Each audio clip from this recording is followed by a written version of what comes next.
Hello everyone, आज हम Indian constitution के कुछ प्रीवियस ईयर क्वेश्चंस और कुछ मोस्ट इम्पॉर्टेंट क्वेश्चन देखेंगे। ये क्वेश्चंस दोनों ही मीडियम में हैं, हिंदी और इंग्लिश दोनों में। अगर आप चैनल पर नए हैं तो चैनल को सब्सक्राइब कर लीजिए for all the daily political science video updates. और अगर आपको चैनल के टेलीग्राम ग्रुप जुड़ना है तो लिंक डिस्क्रिप्शन में दी हुई है, वहां जाकर आप चैनल से जुड़ सकते हैं। सारे क्वेश्चंस लास्ट तक आप जरूर अटेंड करिएगा और कमेंट में मेंशन करिए कि आपने कितने क्वेश्चंस के आंसर बिल्कुल सही किए हैं। ये मेरे बारे में कुछ इन्फॉर्मेशन है। हम चलते हैं क्वेश्चंस की तरफ। देखिए, फर्स्ट क्वेश्चन है, under which article the parliament of India can legislate on any subject in the state list in national interest. किस अनुच्छेद के तहत भारत की संसद राष्ट्रीय हित में राज्य सूची में किसी भी विषय पर कानून बना सकती है? A article 229, article 230, C article 247, D article 249। 229 अनुच्छेद, 230, 247, 249। किस अनुच्छेद में ये मेंशन है कि भारत की संसद राष्ट्रीय हित में राज्य सूची के किसी भी विषय पर कानून बना सकती है? आप वीडियो को पॉज किया करिए और अपने आंसर्स लिखा करिए, जिससे कि लास्ट में आप देख सकें कि आपने कितने क्वेश्चंस के आंसर बिल्कुल सही किए हैं। इसका सही आंसर क्या होगा? देखिए, इसका करेक्ट आंसर है ऑप्शन डी। आर्टिकल 249 में ये मेंशन है।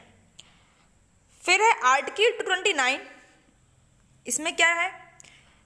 इसमें है कि हाई कोर्ट के ऑफिसर्स और सर्वेंट्स को चीफ जस्टिस अपॉइंट करते हैं या फिर उनके द्वारा कोई निर्देशित व्यक्ति उन्हें अपॉइंट करेगा। आर्टिकल 230 में क्या है? इसमें है कि पार्लियामेंट लॉ बनाकर किसी हाई कोर्ट के जुडिक्शन को एक्सटेंड कर सकती है किसी भी यूनियन टेरिटरी तक। और आर्टिकल 247 में क्या है?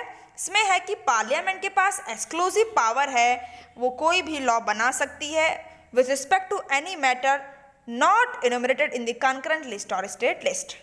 समवर्ती सूची और राज्य सूची में जो कोई भी विषय ऐसा है जो उसमें मौजूद नहीं है, तो उन पर पार्लियामेंट कानून बना सकती है। ये आर्टिकल 247 में दिया गया है। देखते हैं नेक्स्ट क्वेश्चन क्या है। सेकेंड क्वेश्चन है, who of the following has stated that the constitution has not been set in a right mood of federalism. निम्नलिखित में से किसने कहा कि संविधान संघवाद के एक सही ढांचे में स्थापित नहीं किया गया है? ए डी बासु ने कहा, या बी के एम मुंशी ने कहा, या बी आर अम्बेडकर जी ने कहा, या फिर ए के अय्यर ने कहा। ऐसे स्टेटमेंट देखिए कॉन्स्टिट्यूशन से भी एग्जाम में आते हैं, इंडियन पॉलिटी से भी अगर आप देखें तो स्टेटमेंट एग्जाम में आ रहे हैं। तो अगर आपको स्टेटमेंट कहीं पर कॉन्स्टिट्यूशन रिलेटेड या प्रीएम्बल पर कोई टिप्पणी किसी की है मिले तो आप उसे एक बार पढ़ें, और जहां पर आप नोट्स प्रिपेयर कर रहे हैं, जहां लिख रहे हैं, आप वहां पर स्टेटमेंट को मेंशन कर लीजिए। देखिए, इसका करेक्ट आंसर है option C. B R Ambedkar का ये स्टेटमेंट है, और बी आर अम्बेडकर का इसके अलावा भी कई सारे स्टेटमेंट्स हैं, एक बार आप उन्हें जरूर पढ़ लीजिएगा। देखते हैं नेक्स्ट क्वेश्चन क्या है। थर्ड क्वेश्चन है, who among the following was a non Congress member of constituent assembly. निम्नलिखित में से कौन विधानसभा का एक गैर कांग्रेसी सदस्य था? आपसे यहाँ पर संविधान सभा की बात की जा रही है, तो बताना है कि कौन सा इनमें से एक मेंबर है जो नॉन कांग्रेस है। A J B Kripalani, B B R Ambedkar, C K M Munshi, D T Krishnamachari. इसका सही आंसर क्या होगा? देखिए, इसका करेक्ट आंसर है option B. B R Ambedkar non Congress member थे कॉन्स्टिट्यूएंट असेंबली में, क्योंकि ये कांग्रेस के खिलाफ बहुत ज़्यादा थे। इनका मानना था कि कांग्रेस अपर कास्ट पीपल की पार्टी है, वह कभी भी बैकवर्ड क्लास लोगों के बारे में बात नहीं करती, तो इनके व्यूज कांग्रेस से बिल्कुल मैच नहीं खाते थे। देखते हैं नेक्स्ट क्वेश्चन क्या है। फोर्थ क्वेश्चन है, which article of the constitution allows the centre to form new states. संविधान का कौन सा अनुच्छेद केंद्र को नए राज्य बनाने की अनुमति देता है? A article 3, B article 4, C article 5, D article 6।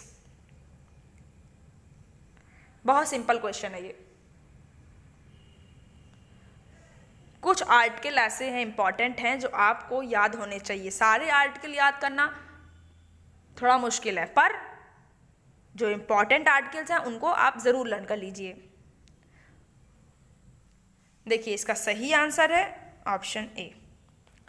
Article 3 में ये दिया हुआ है कि पार्लियामेंट न्यू स्टेट को फॉर्म कर सकती है। देखते हैं नेक्स्ट क्वेश्चन क्या है। 5th क्वेश्चन है, विच one of the following pairs is not correctly matched. निम्नलिखित में से कौन सा जोड़ा सही ढंग से मेल नहीं खाता है। ए लैंग्वेजेस, बोली 8 शेड्यूल 8वीं अनुसूची। B the forms of oaths और एफर्मेशंस, शपथ या पुष्टि के रूप 2nd शेड्यूल 2री अनुसूची। C allocation of seats in the council of states, राज्यों की परिषद में सीटों का आवंटन 4th schedule. D provision as to disqualification on ground of defection 10th schedule, दल बदल की जमीन पर अयोग्यता के रूप में प्रावधान। क्या ये 10वीं अनुसूची में है? सारी अनुसूचियां देखिए आपको लर्न हो जानी चाहिए अच्छे से, और ये प्रीवियस ईयर क्वेश्चन है। ऐसे क्वेश्चंस एग्जाम में आगे भी बन सकते हैं आपके इंडियन पॉलिटी के सेक्शन से। इसका सही आंसर क्या होगा? देखिए सबसे पहले हम देखते हैं डी कि provision disqualification on the ground of defection का 10th शेड्यूल में है, ये बिल्कुल सही है। फिर है allocation of seats in council of state, राज्यों की परिषद में सीटों का आवंटन 4th शेड्यूल में है, ये भी बिल्कुल सही है। फिर है लैंग्वेजेस, ए है देखिए 8वीं अनुसूची में, ये बिल्कुल सही है, बोलियां मेंशन है 8वीं अनुसूची में। लेकिन फॉर्म्स ऑफ ओथ और एफर्मेशंस ये 2री अनुसूची में नहीं है। ये कौन सी अनुसूची में है? ये 3री अनुसूची में है, 2री में नहीं है। तो दूसरे में क्या है? 2री शेड्यूल में है अलावेंसेस, प्रिविलेजेस, एमोलमेंट्स हैं प्रेसिडेंट ऑफ इंडिया के, गवर्नर स्टेट्स के, या स्पीकर और डिप्टी स्पीकर लोकसभा के, चेयरमैन, डिप्टी चेयरमैन राज्यसभा के, speaker, deputy speaker legislative assembly Indian state के, chairman and deputy chairman of council of Indian states के, सुप्रीम कोर्ट के जजेस के, हाई कोर्ट जजेस के, CAG के। इतने पीपल्स की 2री अनुसूची में अलावेंसेस और उनके एमोलुमेंट्स के लिए वहां पर प्रावधान है। देखते हैं नेक्स्ट क्वेश्चन क्या है। 6th क्वेश्चन है, the idea of preamble has been borrowed in Indian constitution from the constitution of. प्रस्तावना का विचार भारतीय संविधान से लिया गया है। किस संविधान से लिया गया है? इटली से, कनाडा से, फ्रांस से, या USA से, अमेरिका से? कहाँ से लिया गया है? इंडियन कॉन्स्टिट्यूशन में देखिए बहुत सारे जो फीचर्स हैं वो बारोड हैं, कई सारे देशों से लिए गए हैं, और मोस्टली कंट्रीज से कुछ ना कुछ लिया ही गया है, इंडियन कॉन्स्टिट्यूशन में अडॉप्ट किया गया है। तो अब बताइए कि प्रियम्बल कहाँ से लिया गया है? इसका सही आंसर क्या होगा? देखिए इसका करेक्ट आंसर है option D, United states of America, America से प्रियम्बल लिया गया है आइडिया। और क्या लिया गया है? USA से इम्पीचमेंट जो प्रेसिडेंट का होता है ये फीचर भी वहीं से लिया गया है, और प्रेसिडेंट और वाइस प्रेसिडेंट के जो फंक्शंस हैं वो भी अमेरिका से ही लिए गए हैं। सुप्रीम कोर्ट और हाई कोर्ट के जजेस को जो हटाने की व्यवस्था है, रिमूवल करने की सिस्टम, वो भी USA से लिया गया है। फंडामेंटल राइट्स, मौलिक अधिकार भी US से ही लिए गए हैं। जुडिशियल रिव्यू भी वहीं से लिया गया है, और इंडिपेंडेंस ऑफ जुडिशरी भी वहीं से लिया गया है। इतने फीचर्स USA से इंडियन कॉन्स्टिट्यूशन में बारोड हैं। देखते हैं नेक्स्ट क्वेश्चन क्या है। 7th क्वेश्चन है, विच one of the following can not be the ground for proclamation of emergency under the constitution of India. निम्नलिखित में से कौन सा भारत के संविधान के तहत आपातकाल की घोषणा के लिए आधार नहीं हो सकता? ए वॉर, युद्ध, बी एक्सटर्नल एग्रेशन, बाहरी आक्रामकता, सी आर्म्ड रेबेलियन, शस्त्र विद्रोह, डी इंटरनल डिस्टर्बेंस, आंतरिक गड़बड़ी। एक ग्राउंड नहीं हो सकता इमरजेंसी लगाने का, इनमें से कौन सा है वो? इसका सही आंसर क्या होगा? देखिए इसका करेक्ट आंसर है ऑप्शन डी, इंटरनल डिस्टर्बेंस, आंतरिक गड़बड़ी बेस नहीं हो सकती इमरजेंसी लगाने की। इंटरनल डिस्टर्बेंस देखिए सब्स्टिट्यूट कर दिया गया शब्द आर्म्ड रिबेलियन से, सशस्त्र विद्रोह ने सब्स्टिट्यूट कर दिया आंतरिक गड़बड़ी को 44th अमेंडमेंट 1978 के तहत। 44वां संशोधन जो हुआ संवैधानिक 1978 में, उसमें इस शब्द को रिप्लेस करके सशस्त्र विद्रोह शब्द मेंशन कर दिया गया। तो अब इंटरनल डिस्टर्बेंस ग्राउंड नहीं हो सकता इमरजेंसी लगाने के लिए। देखते हैं नेक्स्ट क्वेश्चन क्या है। 8th क्वेश्चन है, censorship of the press is, press की सेंसरशिप है A prohibited by the constitution, संविधान द्वारा निषिद्ध, B judged by the test of reasonableness, तर्कशीलता के परीक्षण द्वारा आंका गया, C restriction on freedom of the press mentioned in article 19, अनुच्छेद 19 में उल्लिखित प्रेस की स्वतंत्रता पर प्रतिबंध, D specified in article 31 of the Indian constitution, भारतीय संविधान के अनुच्छेद 31 में निर्दिष्ट। चारों ऑप्शन देखिए, वीडियो को पॉज करके आप अच्छे से पढ़ लीजिए। इसका सही आंसर है option B, judged by the test of reasonableness, तर्कशीलता के परीक्षण द्वारा आंका जाता है। क्लॉज 2 देखिए आर्टिकल 19 का है, वो इसे गवर्न करता है प्रेस की सेंसरशिप को। और कारण क्या क्या हो सकते हैं, रीजंस क्या क्या हो सकते हैं, सिक्योरिटी ऑफ स्टेट पे कोई बात है, या पब्लिक ऑर्डर से कोई बात रिलेटेड है, या डिफेमेशन की बात है, या फिर सॉवरेनिटी और इंटीग्रिटी ऑफ इंडिया की बात है, भारत की संप्रभुता और एकता को लेकर कोई बात है, या फिर कंटेम्प्ट ऑफ कोर्ट की बात है, कोर्ट की अवहेलना कहीं पर हो रही है। तो ये सारे कारण प्रेस की सेंसरशिप के पीछे हो सकते हैं। देखते हैं नेक्स्ट क्वेश्चन क्या है। देखिए आपको मैच कराना है, स्टेट हैं और इनको स्टेटहुड फुल का दर्जा कब मिला था, कब ये पूर्ण रूप से अलग राज्य बन गए थे। गोवा है, हरियाणा है, मेघालय है, सिक्किम है।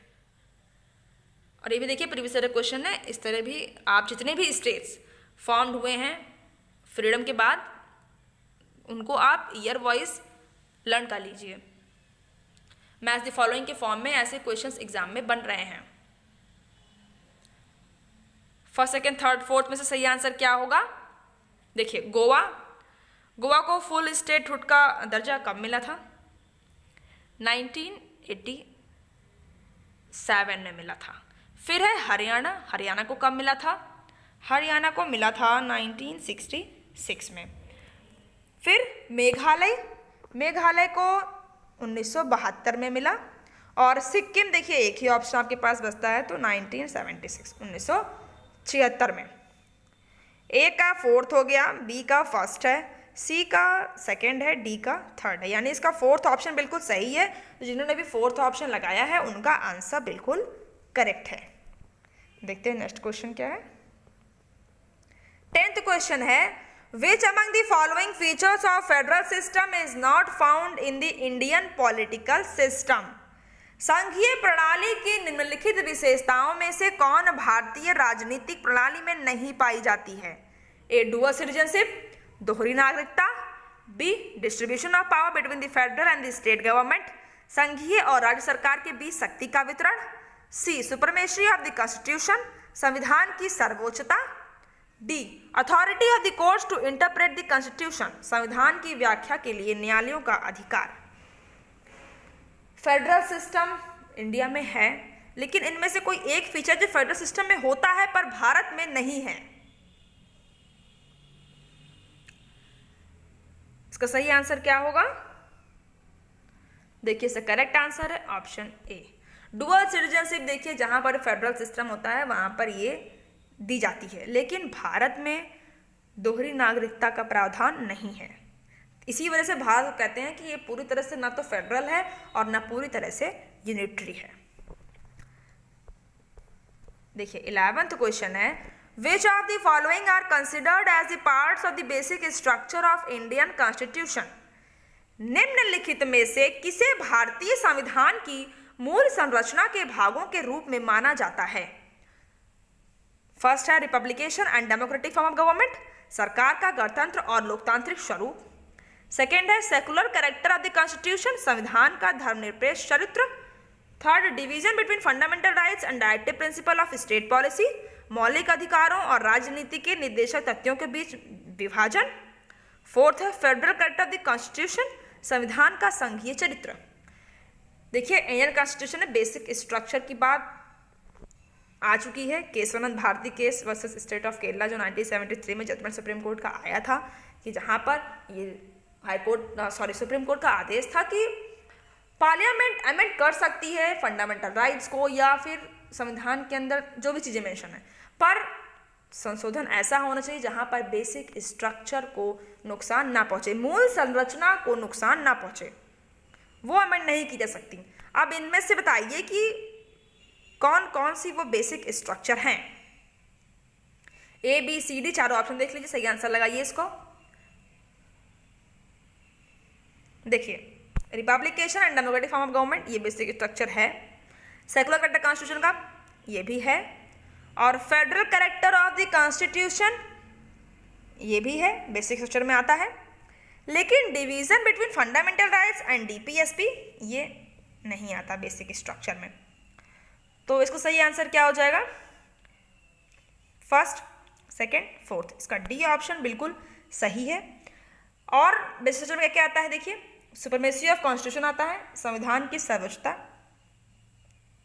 और सेपरेशन ऑफ पावर भी आता है, शक्तियों का विभाजन, और unity and sovereignty of India, Bharat की एकता और संप्रभुता भी बेसिक स्ट्रक्चर में आती है। देखिए 12th क्वेश्चन है, under which one of the following articles of Indian constitution provision of creation और evolution of legislative council the state are made? विधान परिषद राज्य के निर्माण या विकास के भारतीय संविधान प्रावधान के निम्नलिखित में से किस अनुच्छेद के तहत बने हैं? A article 168, B article 169, C article 170, D article 171। आप इंडियन कॉन्स्टिट्यूशन को बिल्कुल भी इजी मत लिया करिए, कॉन्स्टिट्यूशन के भी आप सारे क्वेश्चंस जरूर लगाया करिए।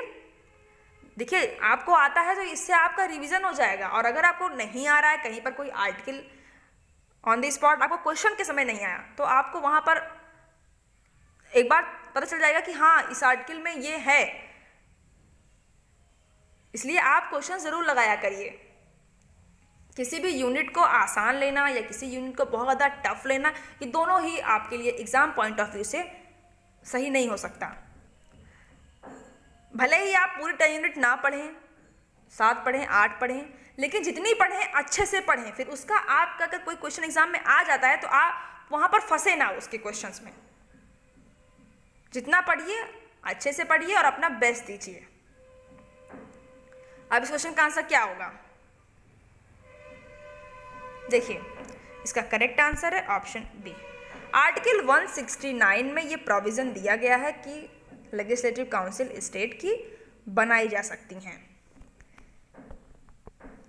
13th क्वेश्चन देखिए, स्टेट और लिस्ट के ऊपर है। स्टेट सब्जेक्ट्स दिए हुए हैं और लिस्ट दिया हुआ है। ये विषय हैं, चारों आपको दिए गए हैं, और सूचियाँ देखिए 3 सूचियाँ हैं भारतीय संविधान में, समवर्ती है, संघ है और राज्य सूची है, और सब में विषय डिवाइड है। अब बताइए कि इसमें से कौन सा एक इनकरेक्टली मैच्ड है। देख लीजिए आप अच्छे से, कौन सा पेयर इनमें से इनकरेक्टली मैच्ड है। जब आपको पता होगा कि ये विषय इस सूची में, तभी आप इस सवाल का आंसर सही कर सकते हैं। फॉरेस्ट कॉन्करेंट लिस्ट में है, स्टॉक एक्सचेंज कॉन्करेंट लिस्ट में है, पोस्ट ऑफिस यूनियन लिस्ट में है, पब्लिक हेल्थ स्टेट लिस्ट में है। बताइए कौन सा एक नहीं है इनमें से। इसका करेक्ट आंसर है ऑप्शन बी। स्टॉक एक्सचेंज देखिए शेयर मार्केट कॉन्करेंट लिस्ट में नहीं है, समवर्ती सूची में नहीं आता है, ये यूनियन लिस्ट में आता है, संघ सूची में आता है। और आपको अगर सब्जेक्ट्स और लिस्ट अच्छे से सारे सब्जेक्ट्स पढ़ने हैं, देखिए इस पर क्वेश्चन एग्जाम में बन रहे हैं, तो इसलिए आप एम लक्ष्मीकांत में देखिए आपको ये एक जगह सारे सब्जेक्ट्स दिए हुए हैं और लिस्ट दिए हुई है, तो आप ज़रूर उसे पढ़ लीजिएगा एक बार। देखिए 14th क्वेश्चन है, which of the following is not fundamental rights under the constitution of India? निम्नलिखित में से कौन भारत के संविधान के तहत मौलिक अधिकार नहीं है? फर्स्ट है राइट टू एजुकेशन, शिक्षा का अधिकार। सेकेंड राइट टू वर्क, काम का अधिकार। Third right to form associations, संघ बनाने का अधिकार। Fourth right to practise any profession, किसी भी पेशे का अभ्यास करने का अधिकार। मौलिक अधिकार नहीं है आपसे पूछ रहा है, नॉट आप जरूर पढ़ लिया करिए एक बार। इसका सही आंसर क्या होगा? ए बी सी डी में से। अब ये सवाल तो देखिए सबको आना चाहिए, क्योंकि फंडामेंटल राइट्स हम सबसे पहले पढ़ते हैं इंडियन कॉन्स्टिट्यूशन में।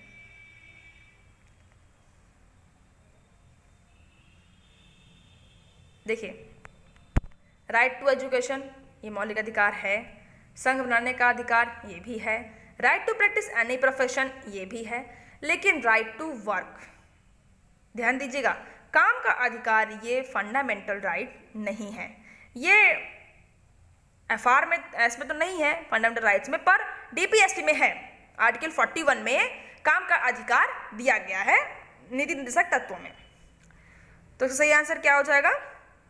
सी, सेकेंड ओनली, ये फंडामेंटल राइट में नहीं है। देखिए 15th क्वेश्चन असर्शन और रीजनिंग दी गई है। असर्शन है कि education is the fundamental right of every child between the age of 6 and 14 years. 6 और 14 वर्ष की आयु के बीच शिक्षा प्रत्येक बच्चे का मौलिक अधिकार है। कारण क्या दिया हुआ है कि 84th constitutional amendment act provide for right to education. 84वां संवैधानिक संशोधन अधिनियम शिक्षा का अधिकार प्रदान करता है। बताइए दोनों स्टेटमेंट और रीजन दोनों सही हैं और रीजन सही एक्सप्लेन कर रहा है स्टेटमेंट को, या रीजन स्टेटमेंट दोनों सही है पर रीजन सही एक्सप्लेन नहीं कर रहा है स्टेटमेंट को, या फिर स्टेटमेंट सही है रीजन गलत है, या रीजन सही है स्टेटमेंट गलत है। अच्छे से आप स्टेटमेंट पढ़ लीजिए। इसका सही आंसर क्या होगा? देखिए इसका करेक्ट आंसर है option C, A is true but R is false. A तो सही है स्टेटमेंट की जो शिक्षा 6 से 14 साल के जो बच्चे हैं उनके लिए मौलिक अधिकार है, लेकिन रीजन में जो स्टेटमेंट दिए हुआ है ये गलत है। 84th कॉन्स्टिट्यूशनल अमेंडमेंट नहीं है जो ये अधिकार देता है। ये जो अधिकार देता है ये है 86th अमेंडमेंट 2002 में हुआ था, और वो आर्टिकल 21 उसने इंसर्ट किया इस संशोधन ने, जिसमें कि फ्री और कंपलसरी एजुकेशन 6 से लेकर 14 साल के बच्चों के लिए मौलिक अधिकार रखा गया। देखते हैं नेक्स्ट क्वेश्चन क्या है। देखिए 16th क्वेश्चन में आर्टिकल और प्रोविजन, आर्टिकल 215 है, आर्टिकल 222 है, आर्टिकल 226 है, आर्टिकल 227 है। किस आर्टिकल में ट्रांसफर ऑफ वन जज from one high court to another की बात है? Power of superintendence over all courts by high court, उच्च न्यायालय द्वारा सभी न्यायालयों पर अधीक्षण की शक्ति। Power of high court to issue certain writs, उच्च न्यायालय की शक्ति कुछ रेटों के लिए। High court to be court of record, record के लिए उच्च न्यायालय। अब इसमें से थर्ड जो पॉइंट है देखिए, power of high court to issue certain writs, ये सबको आना चाहिए। और अगर आपको सारे आर्टिकल आ रहे हैं तो बहुत अच्छी बात है, और देखिए जैसे नहीं आ रहे हैं आप केयरफुली देख लीजिए, पढ़ लीजिए। सही आंसर देखिए क्या होगा, फर्स्ट सेकेंड थर्ड फोर्थ में से इन्हें मैच कराइए। देखिए आर्टिकल 215, आर्टिकल 215 में है high court to be the court of record. फिर है आर्टिकल 222, इसमें है ट्रांसफर ऑफ वन जज one high court to other, from one high court to another. फिर है आर्टिकल 226 अनुच्छेद 226 में है, जिसकी बात मैंने की, power of high court to issue certain writs. Article 227 में क्या है? उच्च न्यायालय द्वारा सभी न्यायालयों पर अधीक्षण की शक्ति। ए का फोर्थ हो गया, बी का फर्स्ट है, सी का थर्ड है, डी का सेकेंड है, यानी इसका फर्स्ट ऑप्शन बिल्कुल सही है। तो जिन्होंने भी फर्स्ट ऑप्शन लगाया है उनका आंसर बिल्कुल करेक्ट है। देखिए 17th question, which of the following fundamental rights is are available to non citizens? निम्नलिखित में से कौन सा मौलिक अधिकार गैर नागरिकों के लिए उपलब्ध है? इक्वालिटी बिफोर लॉ, कानून से पहले समानता, राइट अगेंस्ट एक्सप्लॉयटेशन, भेदभाव के खिलाफ अधिकार, इक्वालिटी ऑफ अपॉर्चुनिटी, अवसरों की समानता, protection of life and personal liberty, जीवन की सुरक्षा और व्यक्तिगत स्वतंत्रता। देखिए आप देख लीजिए अच्छे से ABCD चारों ऑप्शंस को और इसका आंसर लगाइए कि गैर नागरिकों के लिए कौन सा मौलिक अधिकार उपलब्ध है। का सही आंसर क्या होगा?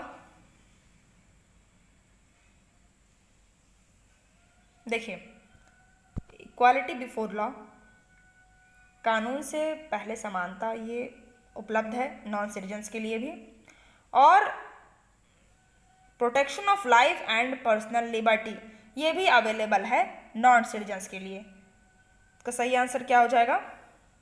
B, first and fourth only. Second देखिए, थर्ड, ये दोनों ही नॉन सिटीजन्स के लिए नहीं है, सिर्फ इंडियन सिटीजन्स के लिए है। आर्टिकल 15 है, 16 है, 19 है, 29 है और 30 है। ये सारे आर्टिकल नॉन सिटीजन्स के लिए नॉट अवेलेबल हैं। आर्टिकल 15, 16, 19, 29 और 30। 18th क्वेश्चन है, कंसिडर द फॉलोइंग स्टेटमेंट्स। निम्नलिखित कथन पर विचार करें। Directive principles of state policy are, राज्य नीति के निर्देशक सिद्धांत हैं।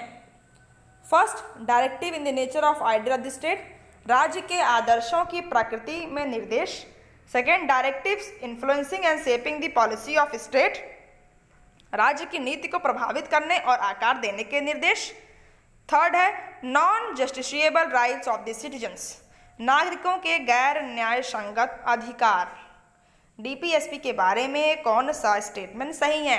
आप वीडियो को पॉज करके देखिए, सारे ऑप्शंस पढ़ लिया करिए अच्छे से। जिस भी लैंग्वेज में आपको कंफर्ट है उस लैंग्वेज में आप क्वेश्चन को रीड किया करिए, और अगर कोई प्रॉब्लम आए तो आप दूसरे लैंग्वेज में भी स्विच कर सकते हैं, समझ सकते हैं। क्वेश्चन को समझने के लिए आप किसी भी भाषा का यूज़ कर सकते हैं। अगर आपका इंग्लिश है तो आप हिंदी में भी देख सकते हैं कि अगर आपको हिंदी आती है तब तो आप हिंदी में देख लीजिए कि आप क्वेश्चन क्या कह रहा है। अगर आपको इंग्लिश में कोई प्रॉब्लम है या अगर आपको हिंदी में कोई कठिनाई आ रही है शब्द को समझने में, तो आप इंग्लिश में देख लीजिए, क्योंकि कभी कभी होता है कि कोई कोई शब्द हिंदी में बहुत कठिन होते हैं पर इंग्लिश में थोड़ा सा आसान होते हैं, और कभी कभी इंग्लिश में कठिन होते हैं, हिंदी में आसान होते हैं। तो दोनों ही भाषाओं में आप क्वेश्चन पढ़ लिया करिए अगर आपको कोई प्रॉब्लम आया करे तो। इसका सही आंसर क्या होगा? देखिए इसका करेक्ट आंसर है option D. First, second and third तीनों ही स्टेटमेंट DPSP के लिए सही है। करेक्ट। देखिए आज क्वेश्चंस इतने ही थे। अगर आपको क्वेश्चन सीरीज अच्छी लग रही है तो आप लाइक करिएगा और कमेंट करिए कि आपके कितने क्वेश्चंस बिल्कुल सही हुए हैं, और अगर आपको कहीं पर कोई डाउट है तो आप उसे भी कमेंट में जरूर मेंशन करिए करिए आपको कहाँ पर क्या डाउट है। और इस वीडियो को अपने उन सारे फ्रेंड्स के शेयर करिए जो रिसेंट नेट पॉलिटिकल साइंस की तैयारी कर रहे हैं या फिर किसी कंपटीशन एग्जाम की पॉलिटिकल साइंस सब्जेक्ट से, और या किसी इंट्रेंस एग्जाम की तैयारी कर रहे हैं, तो आप उन्हें ये वीडियो ज़रूर शेयर करिए। Hope it will help them. और इसके पहले अगर आपने political theory, public administration, international relations, Indian constitution, Indian political thought, western political thought, comparative politics के प्रीवियस वीडियोस नहीं देखे हैं, चैनल के प्लेलिस्ट में जा करके आप सारे क्वेश्चंस देखिए, सारी सीरीज लगाइए, 1 से स्टार्ट किया करिए, और लास्ट जितने भी क्वेश्चन सीरीज अवेलेबल हैं आप उन्हें ज़रूर लगाइए। आप ये एग्ज़ाम की तैयारी आप अच्छी कर लीजिए। जितने ज़्यादा क्वेश्चंस आप लगाएंगे आपको एग्ज़ाम में उतनी ज़्यादा हेल्प मिलेगी, इसलिए आप सारे क्वेश्चंस ज़रूर लगाइए। और अगर आप चैनल पर नए हैं, चैनल को सब्सक्राइब कर लीजिए for all daily political science video updates. Subscribe के बगल बेल आइकन दिया होगा, आप उसे प्रेस कर दीजिए जिससे आपको लेटेस्ट वीडियो की नोटिफिकेशन ईजिली अवेलेबल हो जाएगी। Thank you.